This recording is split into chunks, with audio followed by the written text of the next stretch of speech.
भक्तांनो, स्वतः भगवान श्रीकृष्णांनी सांगितले आहे की कोणती झाडे घरात लावणे शुभ असते, ज्यांना घरात लावल्याने अकाली मृत्यूही येत नाही आणि कुटुंबात सुख समृद्धी टिकून राहते। तसेच घरात माता लक्ष्मीचा वास होतो। भक्तांनो, तुम्हाला सांगू इच्छितो की जे श्रीमंत लोक असतात ते हीच झाडे आपल्या घरात लावतात, तर तुम्हीही ही झाडे आपल्या घरात नक्की लावा। भक्तांनो, एकदाची गोष्ट आहे।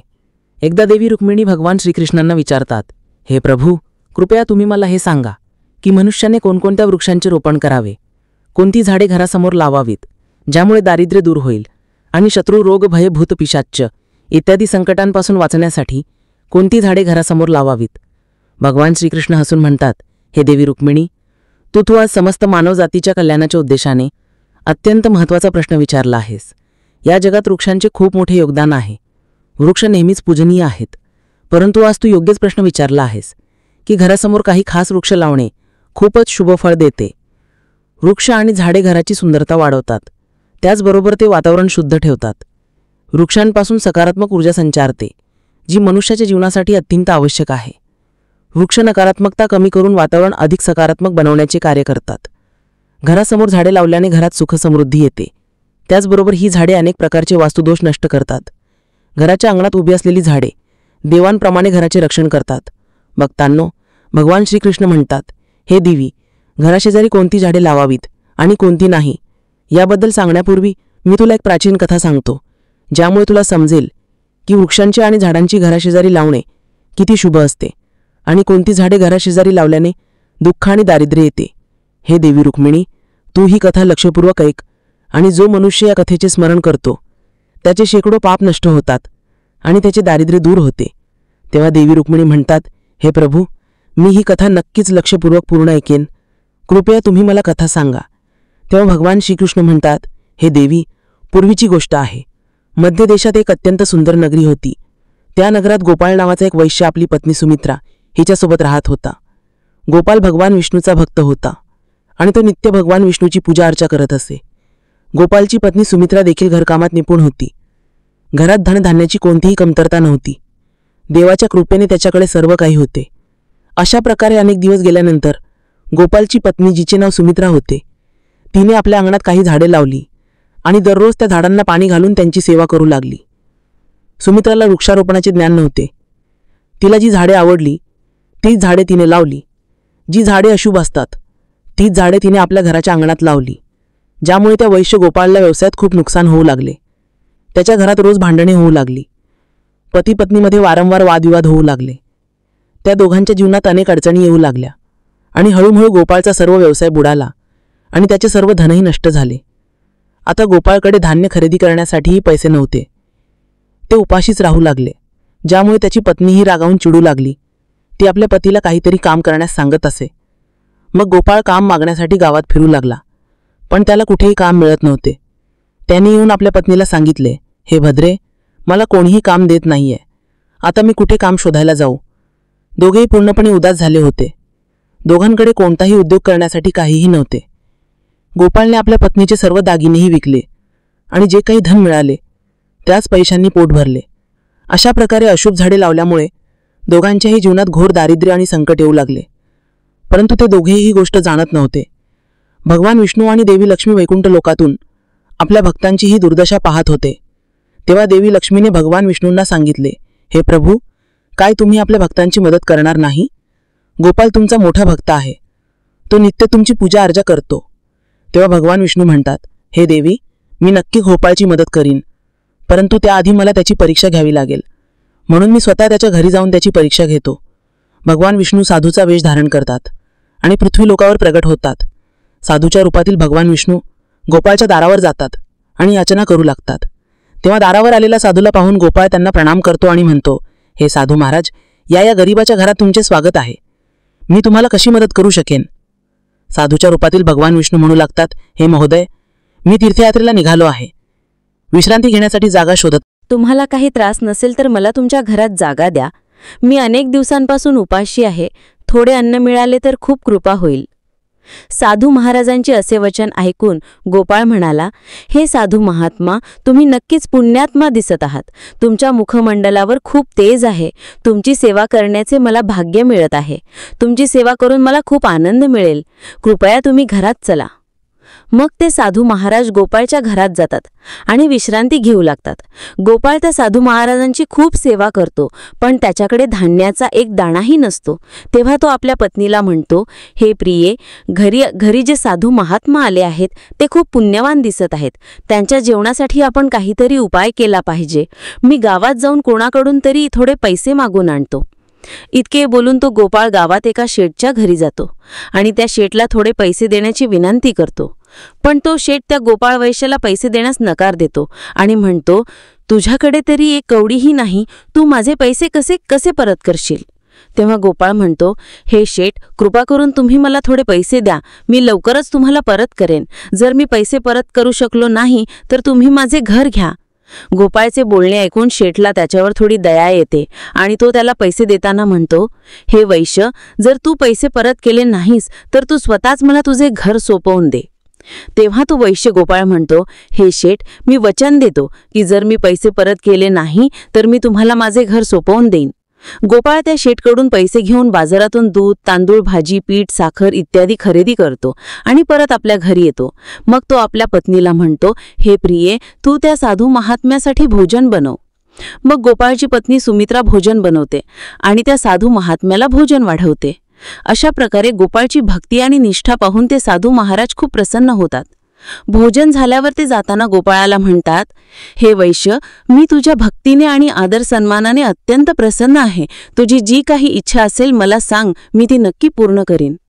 तेव्हा गोपाळ म्हणतो, हे महात्मा, तुमचे आशीर्वादच आमच्यासाठी सर्व काही आहेत. परंतु मला तुमच्याकडून हे जाणून घ्यायचे आहे की कोणत्या पापामुळे मला दारिद्र्याचे दुःख भोगावे लागत आहे.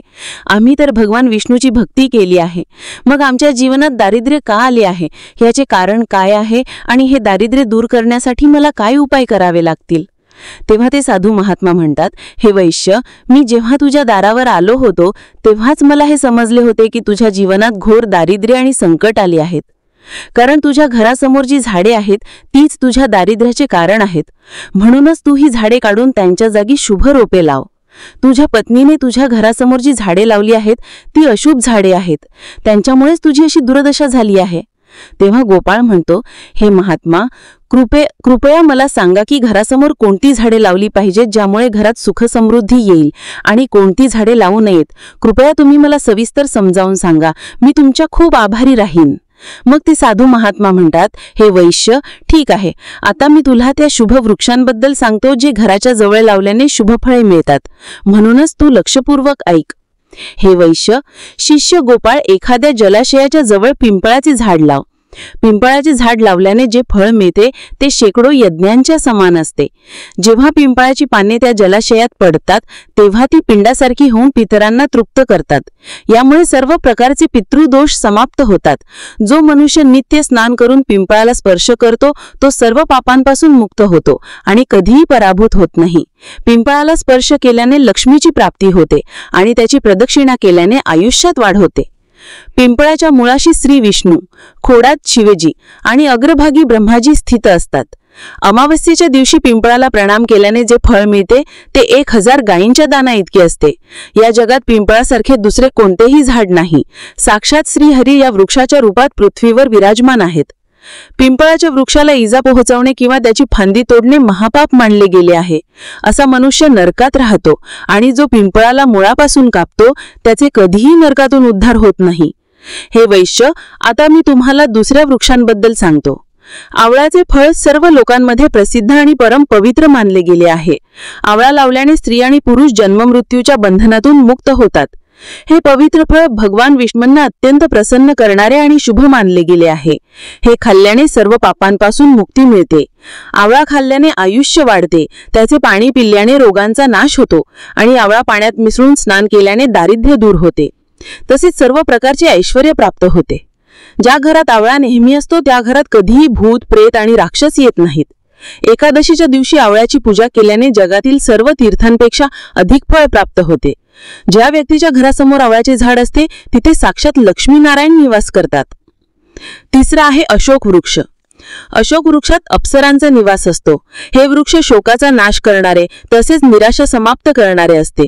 हे वृक्ष घराच्या जवळ लावल्याने घरात सुखशांती टिकून राहते. अशोक वृक्ष शीतलता आणि यौवन प्रदान करणारे असते. देवी लक्ष्मीने जेव्हा सीतेच्या रूपात अवतार घेतला होता तेव्हा रावणाने अपहरण केल्यानंतर त्यांचा वास अशोक वाटिकेत होता. अशोक वृक्षाने माता सीतेची खूप सेवा केली होती, म्हणून माता सीतेने अशोक वृक्षालाही वरदान दिले होते की ज्या ठिकाणी हे वृक्ष असेल तिथे त्यांचा सदैव निवास असेल. चौथा आहे पाकड वृक्ष. प्रत्येक मनुष्याने पाकड वृक्ष अवश्य लावले पाहिजे. हे झाड लावल्याने जे फळ मिळते ते महायज्ञासारखे असते. कलियुगात मनुष्य यज्ञ करू शकणार नाहीत, म्हणूनच त्यांनी एक पाकडचे झाड अवश्य लावले पाहिजे. पाचवे आहे कडुलिंबाचे झाड. कडुलिंबाचे झाड लावल्याने सूर्यदेव प्रसन्न होतात. कडुलिंबाचे झाड आयुष्य देणारे मानले गेले आहे.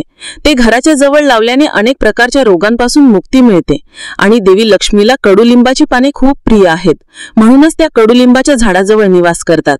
घरासमोर कडुलिंबाचे झाड लावल्याने धनधान्य संपत्तीची प्राप्ती होते. सहावी आहे जांभळाचे झाड. जर एखाद्या मनुष्याला कन्या प्राप्तीची इच्छा असेल तर त्याने जांभळाचे झाड अवश्य लावले पाहिजे. ज्या मनुष्याच्या घरासमोर जांभळाचे झाड असते त्याच्या घरात कन्येचा जन्म होतो, जी कुळाचा गौरव वाढवते. सातवी आहे बेलाचे झाड. बेलाच्या झाडात भगवान शिव आणि गुलाबात देवी पार्वतीचा निवास आहे, म्हणूनच जर बेलाच्या झाडाजवळ गुलाबाचे रोप लावले तर शिवपार्वतीचा आशीर्वाद प्राप्त होतो. त्या घरात कधीही दुःख आणि दारिद्र्य येत नाही. त्या घरात कधी अकाली मृत्यू होत नाही आणि कोणतीही स्त्री विधवा होत नाही. आठवी आहे नारळाचे झाड. नारळाचे झाड लावल्याने पुरुष अनेक गुणवान मुलांचा पिता बनतो. नारळ कोणत्याही धार्मिक विधीचा आवश्यक भाग असतो. तो अत्यंत शुभ मानला जातो. कुंद आणि मोग्याच्या झाडात गंधर्व निवास करतात, म्हणूनच हे रोपे आपल्या घराच्या जवळ लावल्याने कार्यात सिद्धी आणि शुभ फळांची प्राप्ती होते. खास करून कला क्षेत्रात काम करणाऱ्या लोकांनी हे रोप अवश्य लावले पाहिजे. जर एखाद्या मनुष्याला चोर लुटाऱ्यांची भीती सतावत असेल तर त्याने आपल्या घराच्या जवळ कीरचे झाड नक्की लावले पाहिजे. हे झाड चोर लुटाऱ्यांना घाबरवते आणि घराचे रक्षण करते. हळदीची झाडे पुण्य आणि लक्ष्मी प्रदान करतात. ही झाडे लावल्याने दुःख आणि दारिद्र्य संपून जाते. घराच्या उत्तर दिशेला 5 कनक चंपाचे रोपे लावले तर धनात वाढ होते. केळीचे झाड देखील खूप शुभ असते आणि ते घरात सुख समृद्धी आणि आनंद आणते. केळीच्या झाडात भगवान विष्णूचा वास असतो, म्हणूनच घरात केळीचे झाड असल्याने घरात पैशाची कमतरता भासत नाही. हरसिंगरच्या रोपाला पारिजात देखील म्हणतात. या रोपाची उत्पत्ती समुद्र मंथनाच्या वेळी झाली होती आणि देवी लक्ष्मी देखील समुद्र मंथनातून प्रकट झाल्या होत्या, म्हणूनच पारिजातच्या रोपाला खूप अधिक महत्त्व आहे.